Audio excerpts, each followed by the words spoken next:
नमस्कार साथियों, आज मेरे इस वीडियो में मैं सबका स्वागत करता हूं।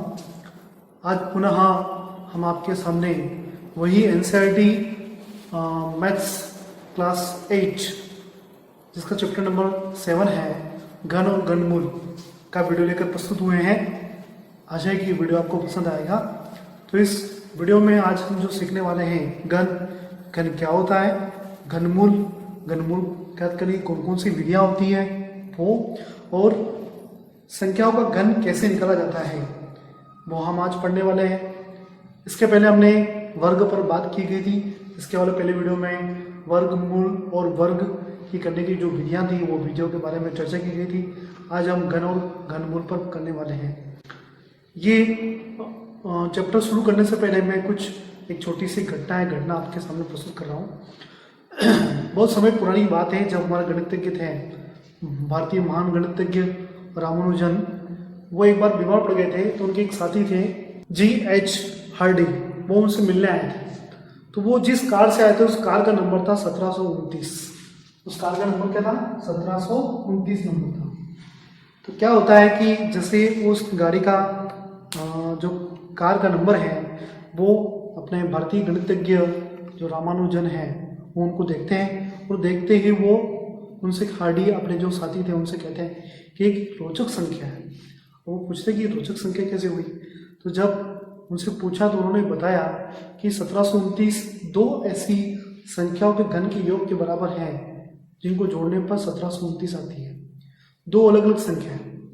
अब वो संख्या कौन कौन सी थी तो उन्होंने बताया, हार्डी महोदय को बताया उन्होंने कि जो 1729 है ये एक तो 12 के घन और एक घन, 12 का घन है 1728 और एक का घन होता है 1। इन दोनों को जोड़ने पर 1729 आता है। एक तो ये उन्होंने बताया।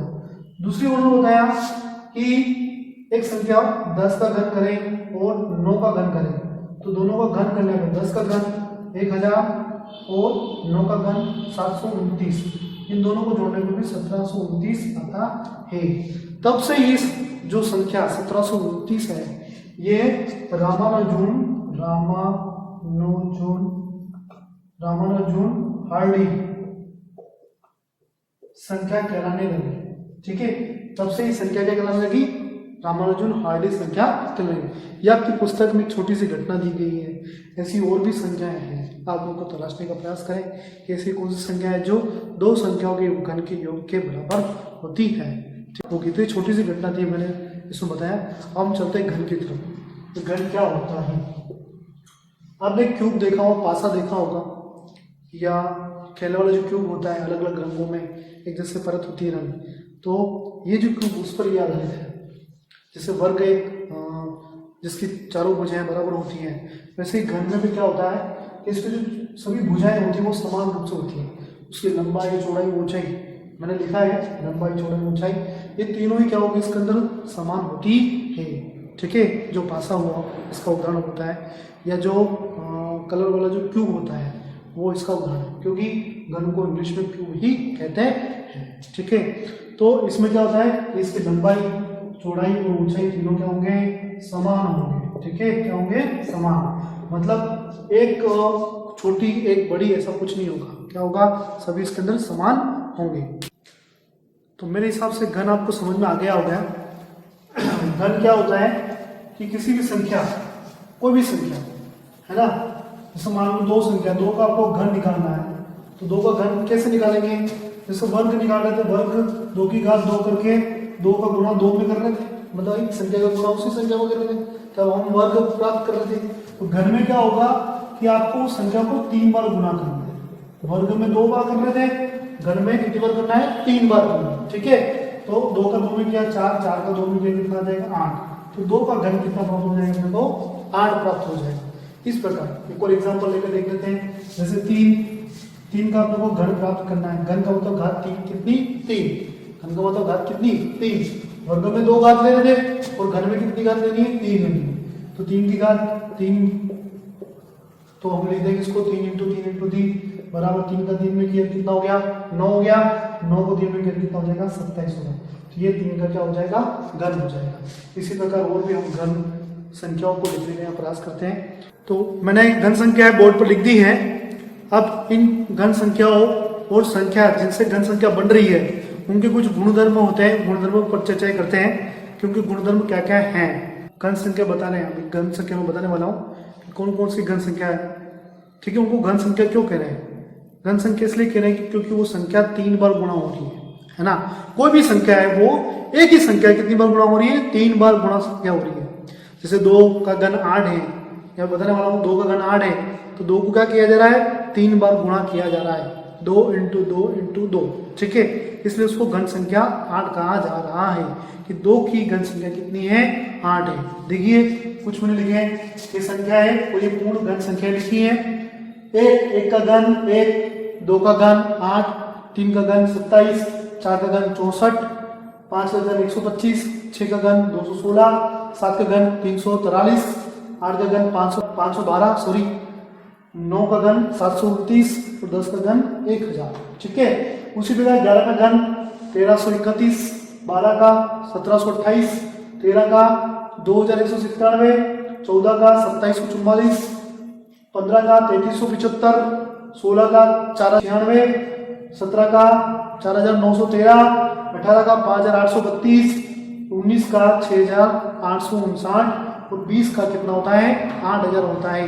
अब इनकी कुछ रोचक बातें बता रहा हूं, सुन लीजिए, ध्यान से समझना कि जब किसी संख्या का इकाई का अंक कितना होता है? 1 होता है। क्या होता है? 1। तो उसकी पूर्ण वर्ग संख्या में भी इकाई का अंक क्या आएगा? 1 ही आएगा। मतलब इकाई का अंक 1 होगा, इकाई का अंक किसी संख्या का इकाई का अंक क्या होगा? 1 होगा। ठीक है, और घन संख्या में इकाई का अंक क्या आएगा? उसका घन संख्या में इकाई का अंक क्या आएगा? 1 आएगा। ठीक है, 2 का आएगा 8, 2 का क्या आएगा? 8। जरा ध्यान से देखना, 2 का कितना आएगा? 8 आएगा। 3 का आएगा 7। ठीक है, उसके बाद बता रहा हूं मैं आपको, 2 का 8 आता है और 8 का कितना आता है? 2 आता है। मतलब दोनों विपरीत है ना। 2 का और 8 का, ये दोनों आपस में क्या है? विपरीत है। ठीक है, 2 होगा इकाई का अंक तो 8 घन संख्या में इकाई का अंक आएगा। अगर 8 है संख्या में तो घन वाली संख्या में इकाई का अंक क्या आएगा? 2 आएगा। ठीक है, तो 2 का 8 और 8 का कितना आ जाएगा? 2 आ जाएगा। ठीक है, तो 8 का कितना हो जाएगा? वापस 2 हो जाएगा। ठीक है, 3 का आ जाएगा 7, इसी का विपरीत 7 का हो जाएगा 3। ठीक है, अगर किसी संख्या में 3 इकाई का अंक है तो पूर्ण वर्ग संख्या में उसका कितना हो जाएगा? 7 हो जाएगा।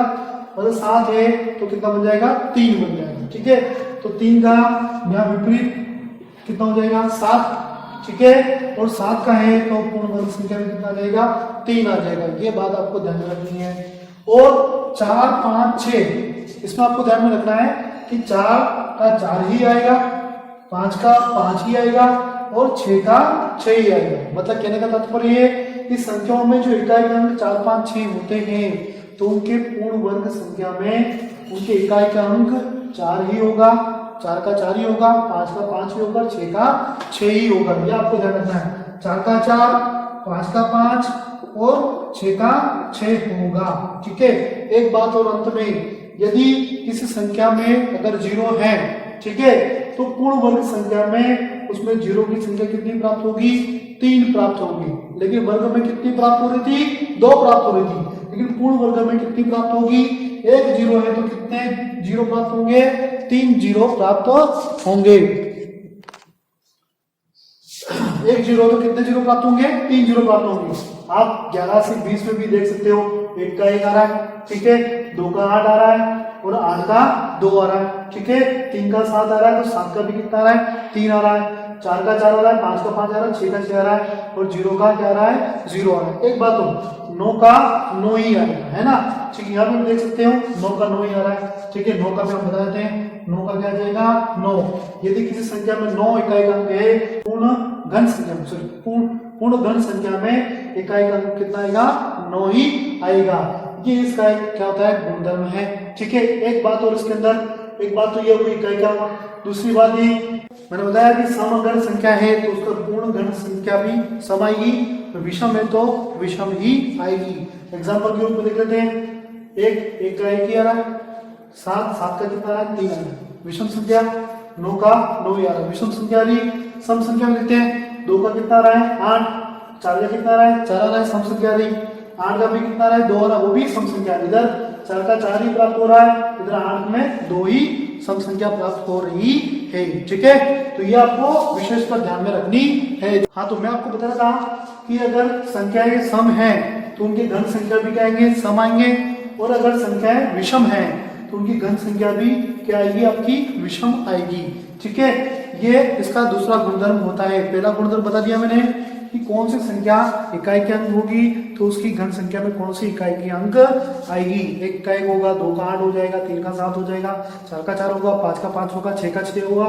ठीक है, 7 का 3 हो जाएगा, 8 का 2 हो जाएगा, 9 का 9 ही रहेगा, और 1 0 है तो कितने जीरो आएंगे घन संख्या में, 3 जीरो आएंगे। ये बात आपको ध्यान में रखनी है।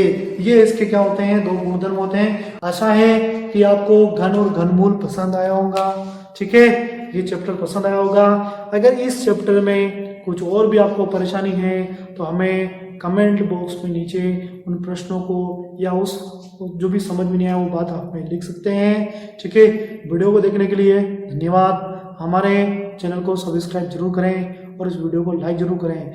लाइक करने के साथ इस वीडियो को अपने दोस्तों और अपने साथियों तक शेयर जरूर करें। धन्यवाद।